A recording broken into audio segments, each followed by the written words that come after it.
Hi guys, I'm back again today with another reaction video, and today we are reacting to what do the symbols in the Quran mean, Arabic 101. Oh yeah, okay, because I didn't know what it meant by symbols, but now that I see on my screen right now, yes, we see like some drawings, and of course some Arabic letters as well. So I am intrigued, and if this is gonna like introduce us to Arabic, why not, right? So before we do start, don't forget to subscribe if you haven't already. Click that bell button to get notified whenever I do upload a video. So guys, let's check this out. I'm gonna talk and pause a lot, so if you don't like that, I'm so sorry, but we are learning, and if we don't pause and if we don't ask questions, then what is the point of me doing a reaction? It's just like paste my face on a video and you have a reaction, because some people will sit there and just be like, and then end of video, bye. And people like that. I'm not like that. I talk a lot, I ask questions, and if it's not your jive, exit the video. Thank you. So if you're still learning to read the Quran, you're definitely going to see one of these 12 symbols while reading. And today we're going to talk about what these symbols I've not tried to read, but I've seen, of course, in our reactions when it comes to the Quran recitations, right? We do see some of the symbolisms like this. I've seen before. It looks like a window or a door or a mosque. And then this one looks like a flower. So I want to know. Yeah, we see a lot of the dots also, especially in like letters like that and like this. Is that like accents or enunciations, or we're gonna learn? I'm excited.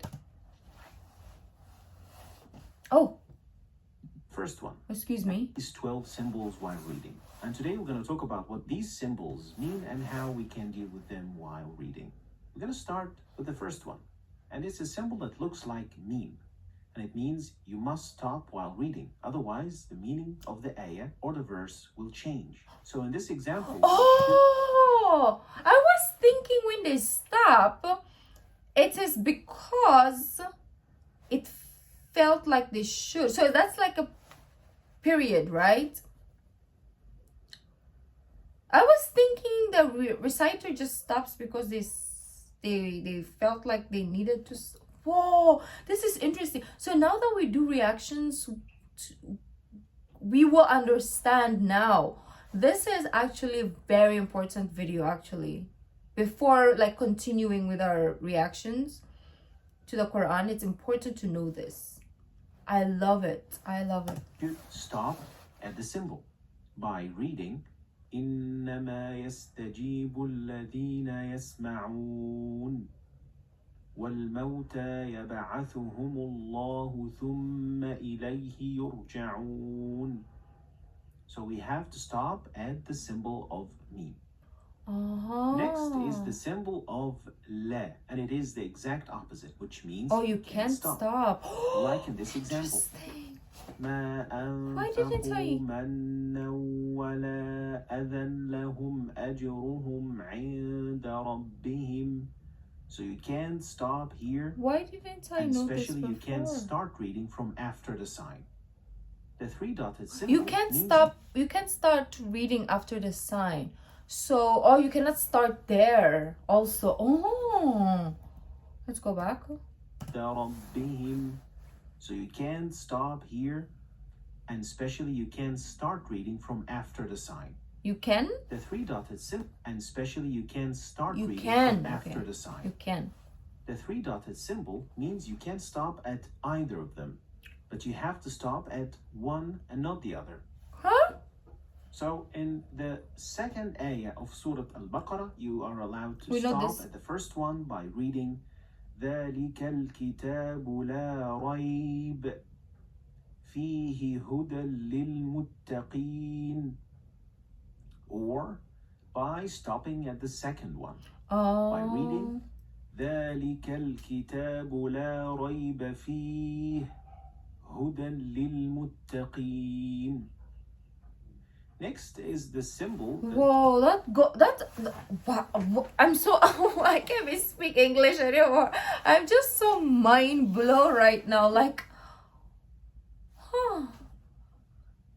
So you have to know all this going into a prayer also, because if you're sitting there reading, you will have the symbol so you know when to stop and when not to stop. But then if you are praying, of course there's no Quran at that point, so you have to know. Right now my mind is literally like so confused and blown, like why didn't I know this, right? Because we've reacted to like 8 surahs already and we didn't know this. We need to continue this series, or actually we need to start from the beginning of this channel, because there's so much information I have no concept of. Like, I would have never known this. I thought you guys were just reading it and you were just pausing because you felt like pause. What? Okay. It looks like the word sil, and it means you better keep going. You can basically compare it to 70% go, 30% don't go, and it means that it is better to keep reading. Like in the example, كَلَّا لَيُنبَذَنَّ فِي الْحُطَمَةِ. Next is the symbol of qil, which is the exact opposite of sil. You better stop. And it means it is better to stop. So 70-30% to stop or to go. Like I don't understand that percentage. وَأَيَّدْنَاهُ بِرُوحِ الْقُدُسِ أَفَكُلَّمَا جَاءَكُمْ رَسُولٌ. So it is better to stop at the sign. Next is the sign of Jim. And Jim gives you 50-50 percentage. Oh, now I get the percentage. So it's like if you... Because in the first one, you can't at all. No percentage at all, right? And then in the other one that he just did, there is 70-30%. And here it's like 50-50. It's like comme si comme ça. It's up to you, right? On stopping. They are equally the same. Like in the example, فَسَبِّحْ بِحَمْدِ رَبِّكَ وَاسْتَغْفِرْهِ إِنَّهُ كَانَ تَوَّابًا. Or you could just keep reading and it would be equally good. فَسَبِّحْ بِحَمْدِ رَبِّكَ وَاسْتَغْفِرْهِ. It's like reading a music note, right? So when there is a song, you can, like for example, if you don't know the melody of a song, you can just sing it in your own way, right? So this is Rukia reaction. But if I put like melody, like the symbols of the notes, you will read it according to the symbols. If this is a G clef or it's a bass or it's a whatever, you have to sing it in that melody. So I feel like it's the same. That is how I am comparing it to. I know it's not the same, but that is a way to kind of like describe it for me to understand right now. إِنَّهُ كَانَ تَوَّابًا. Now let's talk about the other 6 symbols. And the first one is a symbol that means... Because I thought it was a drawing. I thought it was just like a design in the surahs when we started. Okay. Now let's talk about the other 6 symbols. And the first one is a symbol that means sujud or prostration. And in total there are 15 of this sign. And each time you see it and after you read the verse, you have to do sujud. What's that? So after reading the ayah, you will prostrate for God. Next, the sign that looks like meme looks a little bit different than the other meme. So make sure you can distinguish between them because they mean 2 different things. I have no idea what this is. Appears in the middle of the word. So the noon and bat, when they follow one another in the same word, you don't pronounce noon, but you pronounce meme. Like in this example, you read كَلَّا لَيُنبَذَنَّ فِي الْحُطَمَةِ. Next, this small sign I'm so confused, like sorry. Alif. It is actually an alif, and it is found so many times and it's used so many times in the Quran, and it means that this letter contains an alif of the long vowel. So you would read ثم استوى إلى السماء فسواهن It's like سبع elongated. سماوات. So these symbols all mean that there is an alif right there. Next, the small sin means a small or a very little pause. Doesn't mean that you're going to have to stop and take a breath. No, it means that you're going to stop very momentarily for like half a second and then continue reading. Okay. And this example shows what I'm talking about. And you should read it like that. كلا بل ران على قلوبهم ما كانوا يكسبون. So it is a very short pause, yeah. Next is the sign of med, and it is a very common sign in the Quran, and it means that you need to extend the pronunciation of alif to on top of things, a little bit longer than usual. Alphabet. The last sign that we're going to talk about today, what did he say? The pronunciation of alif to a little bit. So a while ago when alif was on its own, it's already prolonged, right? So when you put the, I forgot what it's called. When you put that, it is even prolonged.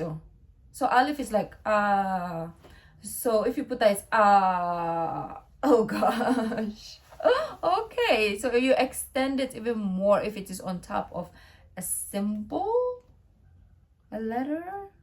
Yeah, because we see it in alif, we see it in here, and we see it on this also.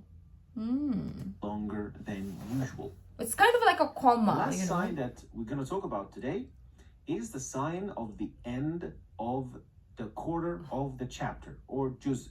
The juz is divided into 8 quarters, and at the end of each quarter, you are going to see this sign. It doesn't involve any change in pronunciation, and it doesn't affect anything of what you say whatsoever. So it is just for the division of the Quran. So these were the 12 signs that you are going to see in the Quran. And here I'm going to give a quick summary of what these signs mean. Try to remember them, and of course the best way to learn them is by reading a lot of Quran, because practice makes perfect. So this, ladies and gentlemen, is going to be the end of today's lesson. Well, in our next recitation or reaction, we will try to notice, okay, I always focus on the English part of the recitation, but I'm gonna try to I can't follow in the Arabic because to me it doesn't make any sense, right? Because I don't know the language, but I'm gonna try to remember and also look at all those things, especially the symbols, because that we don't really need to memorize what they are. And I'm gonna look for the alifs, the way that they prolong the words, and also where he stops. Also, those are the easy ones to kind of remember right now. So I'm gonna look for that in the next reaction. So let me know what you guys thought. Sorry for the pauses, but this is how we do things. If you like this video, don't forget to give this video a thumbs up, subscribe if you haven't already. I'll see you in the next video. Bye.